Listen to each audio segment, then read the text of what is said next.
लोगों को नाराज़ करने और नफ़रतें फैलाने की राजनीति की, उनको अगर भारत रत्न दिया जाता है तो ये भारत रत्न का अपमान है। क्योंकि हिंदुस्तान में जो आज राजनीति चल रही है, नफ़रतों का बाज़ार गर्म है, बेईमानी, नाइंसाफ़ी, भुखमरी, बेकारी, बेरोज़गारी, इन सब के लिए अगर सबसे बड़ा कोई जिम्मेदार है तो वो लाल कृष्ण आडवाणी है। और अगर इस वजह से उनको भारत रत्न अवार्ड दिया जा रहा है तो ये बड़ी खुशी की बात है, उन्हें भारत रत्न दिया जाना चाहिए। भाजपा के वरिष्ठ नेता और देश के उप प्रधानमंत्री लाल कृष्ण को भारत रत्न देने पर बरेली में आईएमसी मुखिया मौलाना तौकीर रजा खान ने कड़ी प्रतिक्रिया दी है।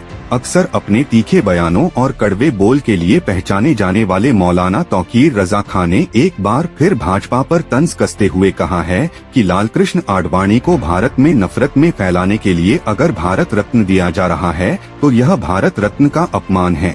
गौरतलब है कि आडवाणी की रथ यात्रा के बाद ही देश में राम जन्मभूमि का मुद्दा गर्मा गया था। बरेली में मीडिया के सवालों का जवाब देते हुए मौलाना तौकीर ने कहा कि आडवाणी ने अगर देश की तरक्की और खुशहाली और भाईचारा कायम करने के लिए रथ यात्रा निकाली थी तो वह भारत रत्न के हकदार हैं। इतना ही नहीं, एआईएमआईएम मुखिया असदुद्दीन ओवैसी पर भी तीखा प्रहार करते हुए कहा कि भारत का मुसलमान डरा हुआ नहीं है बल्कि भारत से प्रेम करता है। लाल कृष्ण आडवाणी को भारत रत्न मिलने और हाल ही में एआईएमआईएम चीफ ओवैसी के हिंदू और मुसलमानों समेत देश की राजनीति पर दिए गए बयानों को लेकर मौलाना तौकीर रजा खान ने आगे क्या कुछ कहा, आप भी सुन लीजिए। लाल कृष्ण आडवाणी ने रथ यात्रा निकाली थी, देश की तरक्की, देश की खुशहाली, देश में अमन और भाईचारा कायम करने के लिए अगर निकाली थी तो वो भारत रत्न के मुस्तहिक हैं।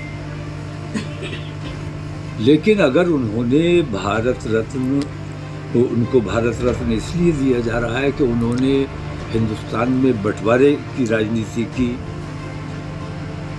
लोगों को नाराज़ करने और नफ़रतें फैलाने की राजनीति की, उनको अगर भारत रत्न दिया जाता है तो ये भारत रत्न का अपमान है। क्योंकि हिंदुस्तान में जो आज राजनीति चल रही है, नफ़रतों का बाज़ार गर्म है, बेईमानी, नाइंसाफ़ी, लालच, खुदगर्जी, ये तमाम चीज़ें जो आज राइज हो गई हैं, भुखमरी, बेकारी, बेरोज़गारी, इन सब के लिए अगर सबसे बड़ा कोई जिम्मेदार है तो वो लाल कृष्ण आडवाणी है। और अगर इस वजह से उनको भारत रत्न अवार्ड दिया जा रहा है तो ये बड़ी खुशी की बात है, उन्हें भारत रत्न दिया जाना चाहिए। क्योंकि वैसी ही हुकूमत बेईमान है और वैसे ही लाल कृष्ण आडवाणी बेईमान रहे हैं। भारत रत्न का ये घोर अपमान है और हिंदुस्तान किस रास्ते पर जा रहा है। मैं ये समझता हूँ कि भारत रत्न का मुस्तहिक वो होता है जिसकी हर समाज में, तमाम हिंदुस्तानियों में जिसकी मकबूलियत हो, जिसने अच्छे काम किए हो, जिसने बुरे काम किए हैं, जिसने देश को बांटने का काम किया है, जिसने देश में नफरतें फैलाने का काम किया है, उसको भारत रत्न अवार्ड दिया जाना है। इसका मतलब यह है कि नफरतों को पसंद किया जा रहा है, मोहब्बतों को नापसंद किया जा रहा है। तो हुकूमत भाई ताकत है, जो चाहे करे, जिसको चाहे जो दे दें, लेकिन ये सरासर बेईमानी है जो पिछले 10 साल से मुसलसल बेईमानी की जा रही है, ये उसका एक हिस्सा है। नहीं, मुसलमान डरा हुआ नहीं है। ये कहना कि मुसलमान डरता नहीं है, वो मुसलमान जरूर डरा हुआ है जो अल्लाह से नहीं डर रहा है। मुसलमान डरने का कोई सवाल नहीं है, मुसलमान एहतियात कर रहा है, मुसलमान मोहतात है। मुसलमान नहीं चाहता कि हमारे मुल्क में फ़िरका परस्ती का माहौल बने, मुसलमान नहीं चाहता कि हमारे देश में खाना जंगी का माहौल बने, मस्जिदें तोड़ दी जाए, मुसलमानों की लिंचिंग कर दी जाए, बेइज्जतियाँ कर दी जाए, हमारी बेटियों को गुमराह कर दिया जाए, मुर्तद बना दिया जाए। हम मुसलसल सब्र इसलिए कर रहे हैं कि हम अपने देश से प्यार करते हैं, बुज़दिल नहीं है, बुज़दिल होने की वजह से हम नहीं, बल्कि अपने देश प्रेम की वजह से हम सब्र कर रहे हैं।